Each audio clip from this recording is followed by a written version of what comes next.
Hello, my dear. Rhonda Constant, your favorite hometown medium, physical energy healer, oracle card advisor, paranormal investigator, voice for your loved ones. How are you today? So, I don't think I've done a reading for you before. I'd like to explain real quick kind of how this works. I see, hear, feel, sense, know. They talk to me.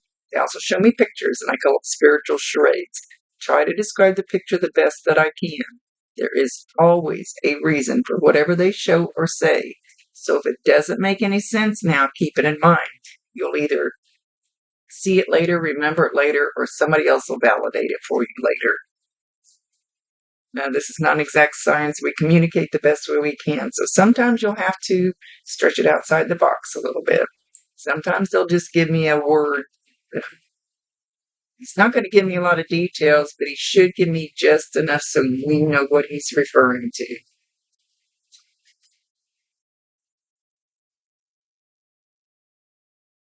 So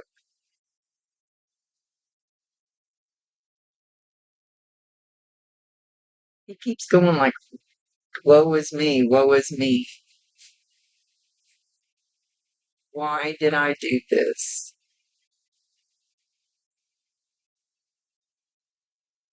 He says, you all are not the only ones asking that question. Why did I do this?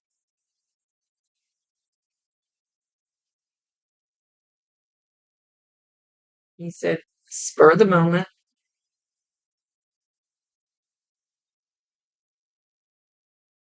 Was not an accident. Seemed like a good idea at the time. What a dumb shit thing to do. Woe is me.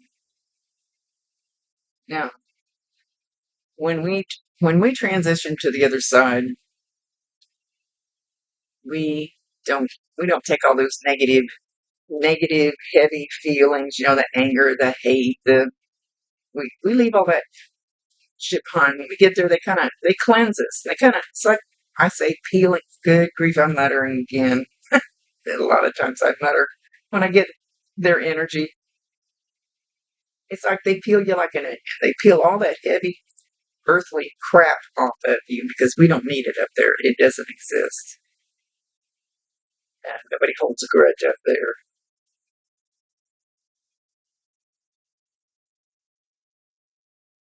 So he says, if you think he's talking about exes, not any of you guys here. He's talking about somebody in your past, somebody like, like parents, grandparents, whatever. He's trying to explain this to you. If they were not married, they don't hold a grudge. I mean, if they had gotten a divorce, maybe they hated each other's guts here on earth. When they get there, they don't. They don't hold that grudge anymore. He says, kind of like one big happy family, one big party.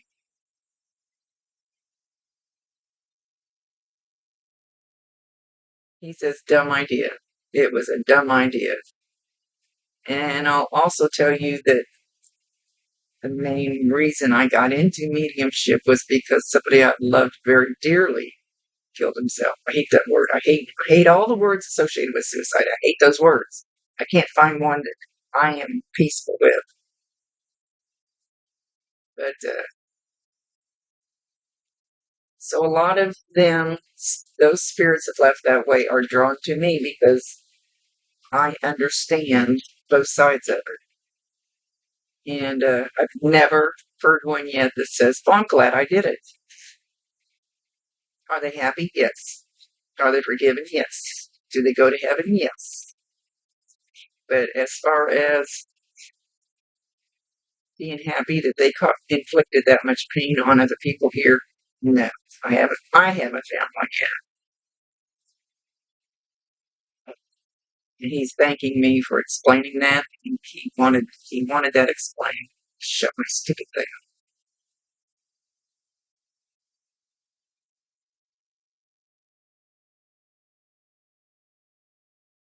He says there's really not anything you could have done or said because eventually it was probably going to happen. So whatever the situation was when he did this, if he stopped eating this time, I stopped Bob one time. He just turned around and did it later, a few days later.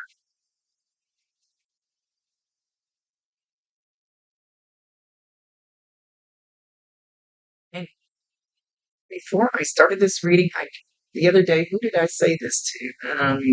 Somebody in your family or group or whatever, his family group, had reached out to me, and I said all I heard was either cold ring, C-O-L-D, or gold ring, G-O-L-D.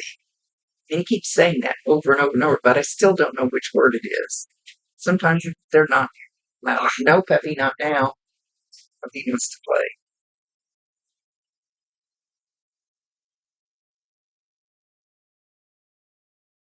And sometimes they'll just throw words at my head. No, puppy.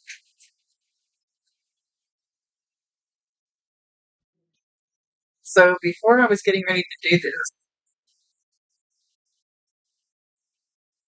I just kept feeling this intense rage. So I thought, okay, I'm not going to do this reading right now. It's my intense rage. Am I that angry at something? Because I am a little angry about something. Am I that angry, or am I picking up his energy? So I kept putting it off a little bit.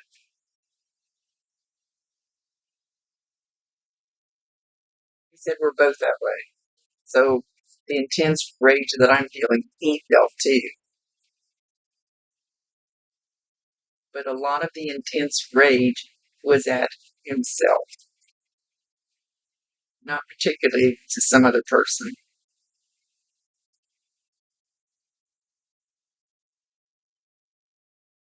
He says, I'll do what I damn well please. I did what I damn well pleased. Was it one of my brighter ideas? No. Kind of went, no.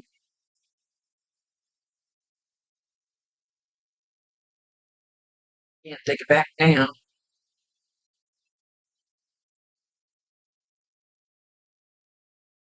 He gets a great big smile on his face. He said, I had a lot of them say something like this. Didn't think I'd make it up here. Thought I'd go the other way. This is pretty cool. Grandma's here. I didn't elaborate. I don't know if he means his grandma, your grandma, somebody's grandma. It's not showing her either. And it's up to him. It's his show. It's his ball game.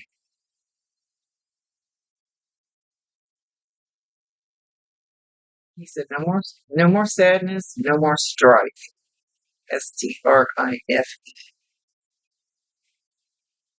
We just kind of cool, calm, laid back.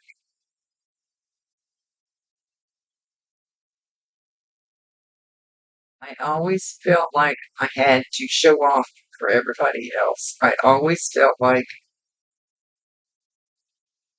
I needed to go above and beyond for everybody else.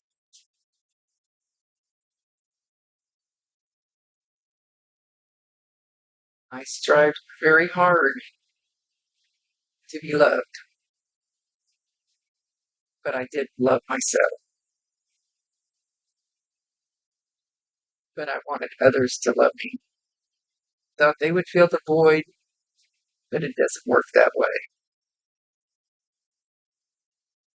because I didn't love myself enough.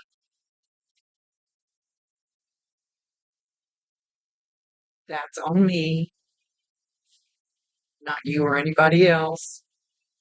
That's on me.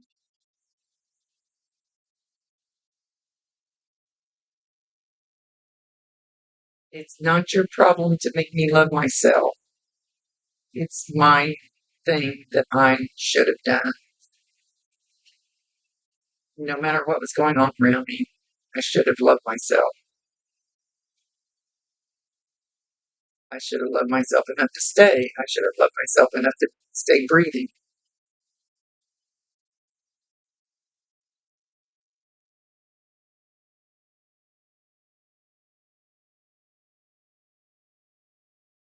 If I had loved myself more, I wouldn't have left. And that's nobody's fault but mine.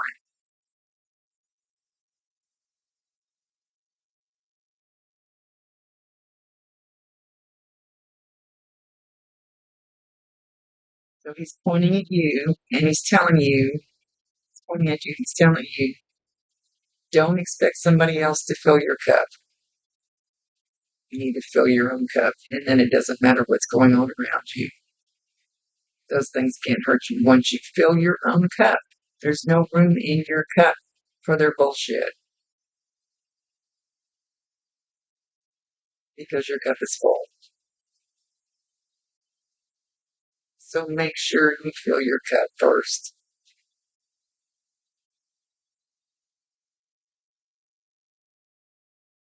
And don't let others take a drink out of it.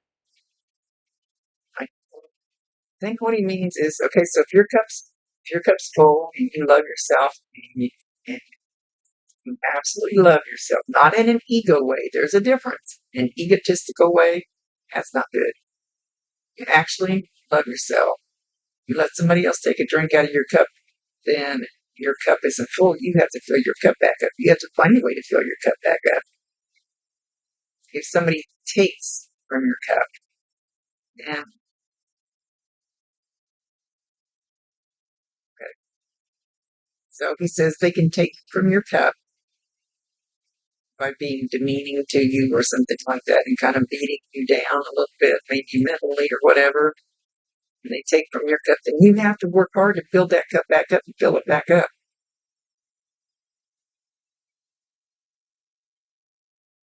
He says, I can help you with that because I understand how that works. So, I always tell people, whoever their departed loved one is, whatever they were good at here, I say, if Uncle Joe didn't have a pot to piss in here, don't ask Uncle Joe for financial help down here because he didn't understand how it worked, because he didn't accomplish that. But whatever he would have been good at helping you with, whether it's just listening to you, lending an ear, boosting boosting your morale, asking.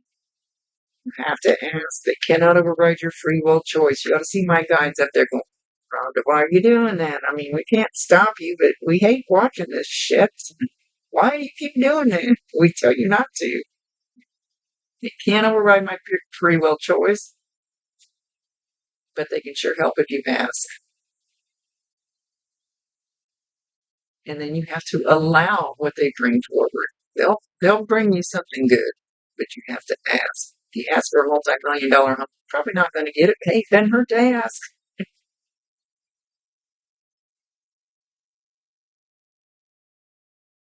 I I asked for $10 million one time, and I will swear on my life, I wish I could find this email. I don't remember which one of the emails it's in. It's been quite a while back, and I got a scam email that said I had won $10 million, and I said that's not funny.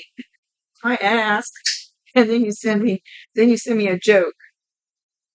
Dang it! I think that was their way of slapping me in the face, going straighten up your act. You're being greedy. Hey, might as well go for the big stuff, huh? So he says, I do love you. I love everyone. I love all of them down there. All of them. All of them. All of them. Like his heart is almost like bursting with so much love for everybody. He says, but I was just a little peon.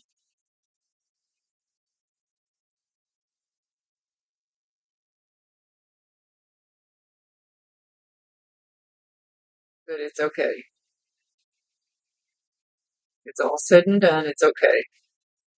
And I'm fine with it.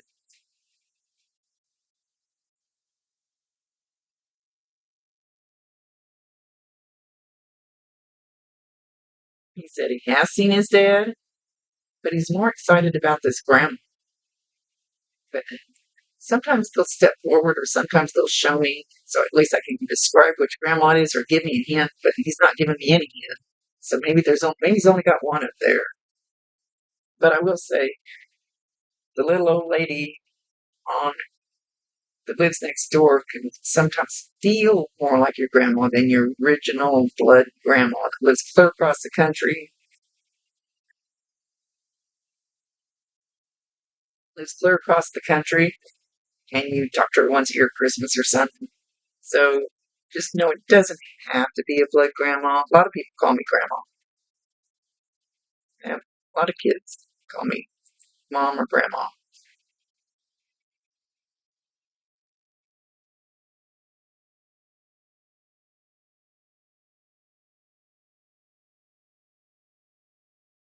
Hang on, I'm asking you something.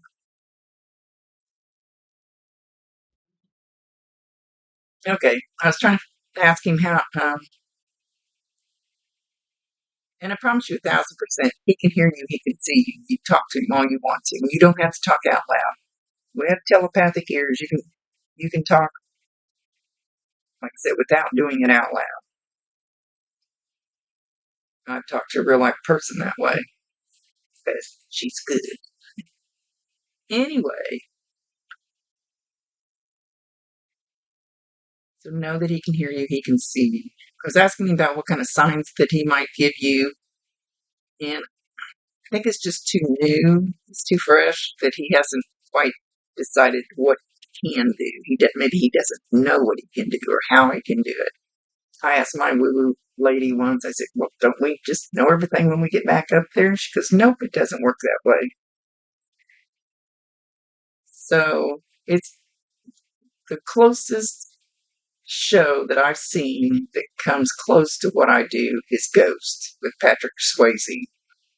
So when he's in the subway with the spirit and he's teaching him how to kick the can and flick the bottle cap with his finger because we don't have fingers and feet anymore.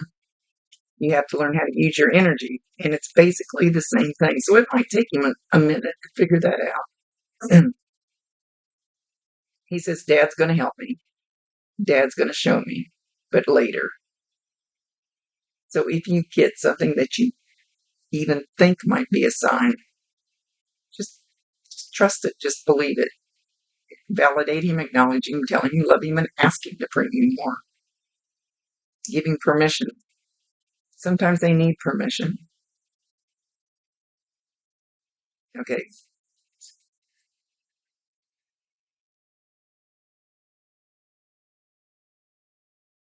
Okay, with that, I keep thinking he's going to say something, and then I stop and he doesn't. So with that, he's going to leave. He said, know that none of this is your fault or anybody's fault. It's my fault. Nobody did this to me. Nobody should be responsible for it except for me.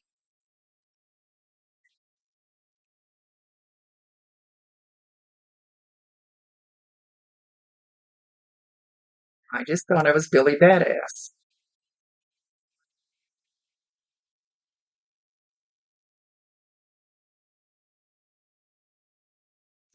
And when I went through it,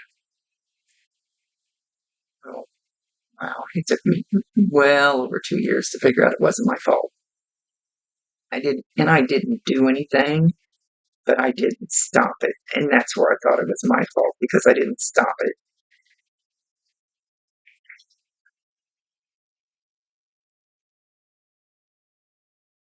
But I tried. Anyway,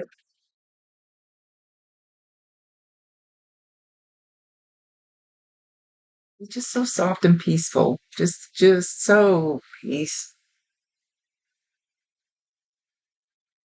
I mean, I don't feel any of that rage and anger that I felt before I started the reading.